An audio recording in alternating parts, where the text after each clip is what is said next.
Emily Parker did not realize anything was wrong until she stepped into the Carter family kitchen and saw that she was the only person in the room who had not come prepared for a lesson. She thought she was just stopping by with her boyfriend, Alex Carter, so he could grab a jacket and maybe steal a snack before they headed back out. Instead, she walked straight into a long dining table full of teenagers, open Bibles, and neatly stacked papers that looked a lot like tests. At the head of the table stood Alex's mother, Laura Carter, holding a stapled packet in one hand and a pen in the other. The teenagers sat in a row, facing her with the stiff posture that appears when someone is about to grade what you know. 95% of viewers aren't subscribed. Subscribing is free, takes seconds, and makes a real impact. Click subscribe and be part of the growth. Please turn on the bell for more updates. Emily paused just inside the doorway, while Alex offered a quick explanation that they had only dropped by for a minute. Laura waved them in anyway, clearly pleased that Emily had arrived in the middle of something she considered important. Emily moved closer to the counter, taking in the scene. She had been around the Carter family long enough to recognize the signs of one of their organized church nights.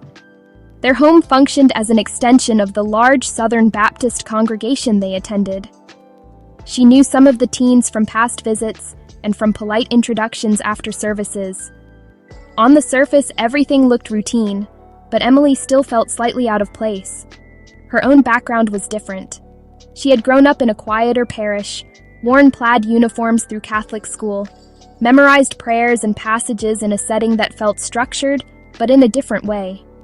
Her world had been rosaries, missals, and small sanctuaries, not giant stages and projection screens. Over the years she had dated Alex, those differences had come up more than once.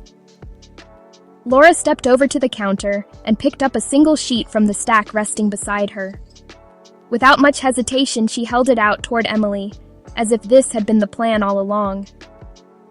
Emily accepted the page and saw a title at the top, along with numbered questions underneath. It was a Bible quiz, focused on doctrine and key passages. The layout was clean, the questions direct, the kind of thing a teacher prints after putting thought into what students should know. There was a history attached to that gesture that no one else in the room could see. Months earlier, at a Sunday lunch, Laura had steered a casual conversation into a discussion about future plans for marriage and children. Emily had tried to answer in a vague way, explaining that she and Alex had not decided anything about churches or traditions. Laura had pressed harder and finally admitted she worried that children raised in a Catholic setting might not learn enough scripture. Emily remembered that moment now as she held the quiz in her hand. She remembered every small look, every slight pause from Laura when Emily mentioned her schooling. She remembered how often the Carters framed their comments around knowing the Bible in the right way. It made the paper feel less like a friendly activity and more like a quiet exam she had not asked to take. Alex leaned closer to her and reminded her she did not have to do it. Emily appreciated the loyalty, but pride nudged her. She had spent years in classes that required more than memorization. She had studied scripture, written essays on theology, answered questions that went beyond the surface.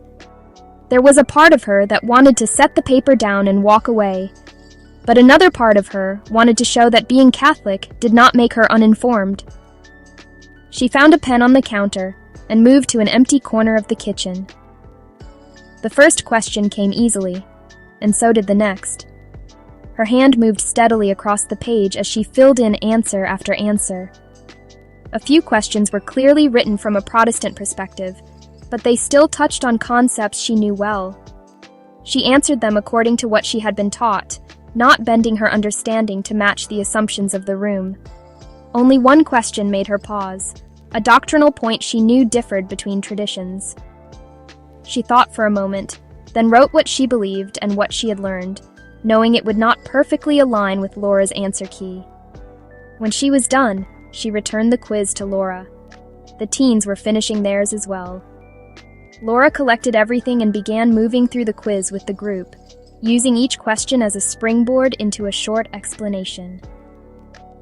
Emily stood near the end of the table, unobtrusive, watching the process unfold. For the first several questions, Laura's explanations lined up with what Emily expected. They were simple and direct, aimed at reinforcing specific points. The atmosphere felt like any other youth study night, focused and slightly stiff, but not unpleasant. Then Laura reached the question Emily had answered differently.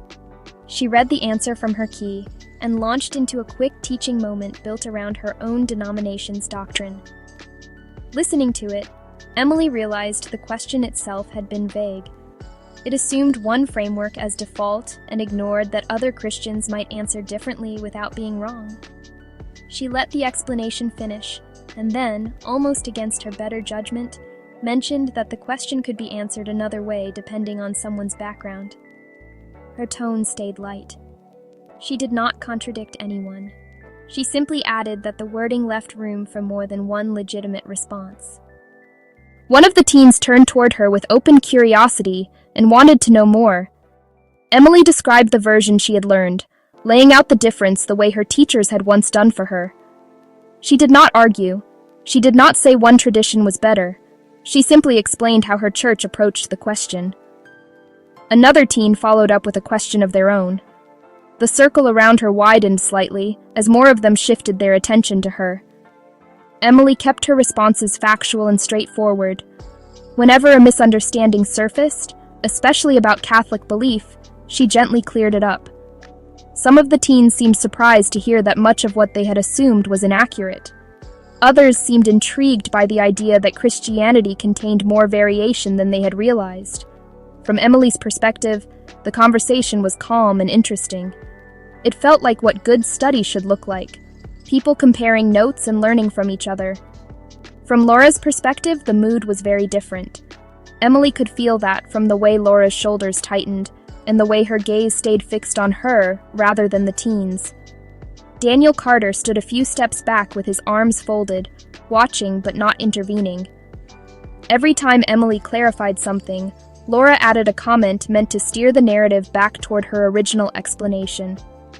A few of those comments included the same misconceptions Emily had heard before.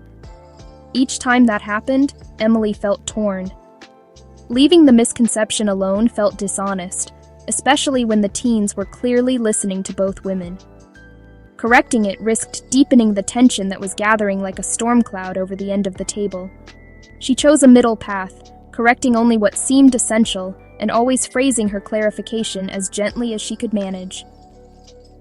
The teens stayed engaged until Laura eventually redirected them, guiding the study back into the structured format she had planned. Emily stepped aside again, content to fade into the background. The rest of the session passed without drama, but the underlying strain did not disappear. It followed Emily upstairs when she and Alex finally left the group and moved to the living room. As soon as they were alone, the atmosphere changed. Alex did not sit beside her on the couch. Instead, he chose a chair across the room, posture stiff and expression guarded. Emily waited, giving him time to gather his thoughts, but the distance between them felt unfamiliar and uncomfortable. When he finally shared his thoughts, they landed hard. In his view, she had hijacked the study. He believed she had taken over the lesson to satisfy a need to be right. He believed she had made his parents look foolish in front of the teens by implying their quiz was flawed. Emily listened, trying to reconcile his description with her memory of the afternoon. She reminded him that she had only answered when the teens directed their questions to her, that she had not stepped in until they invited her. She pointed out that his mother had been the one to hand her the quiz and pull her into the session in the first place. The conversation did not resolve anything. Alex stayed withdrawn and cool, insisting that regardless of how it started, she should have stepped back sooner. By the time Emily left the house, she felt worn out and misunderstood. She told herself that a night's sleep might change things, that everyone might soften by morning once the emotions faded. Instead, her phone lit up later with a long message from Alex. He said his parents felt she had overstepped. They believed she had disrespected their authority in their own home, and in front of the kids they were trying to mentor. He admitted they had created the situation by putting her on the spot, but he still thought she owed them an apology for how she handled it. Emily stared at the text, feeling a tired sort of clarity settle over her. She thought about how the afternoon had unfolded from her perspective. The surprise quiz, the unspoken challenge tied to it, the curiosity of the teens, the weight of Laura's stare. She had walked into a room where the story about her had already been written in someone else's mind. No matter how careful she had stepped outside the lines of that story, and the reaction had been swift. The details of the Bible study replayed in her mind, not as a simple list of questions and answers, but as a moment when two different versions of faith and family collided. She realized that nothing about that afternoon had been neutral. It had been a test, in more ways than one, and she had passed the part that measured knowledge while failing the part that demanded quiet agreement.